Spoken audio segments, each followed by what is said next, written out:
El 3 d'octubre del 2017 va ser una jornada importantíssima per al món independentista, perquè van aconseguir la mobilització més gran de la seva història.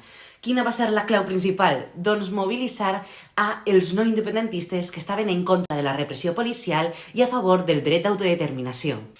En qüestió d'hores van haver d'organitzar una gran vaga general i ho van fer aprofitant els canals comunicatius que ja tenia l'independentisme, entre ells xarxes socials i mitjans de comunicació. Les xarxes socials, més enllà de Twitter, van veure que hi havia molta vida. Van fer servir principalment WhatsApp per arribar a tothom i Signal per organitzar-se ells internament.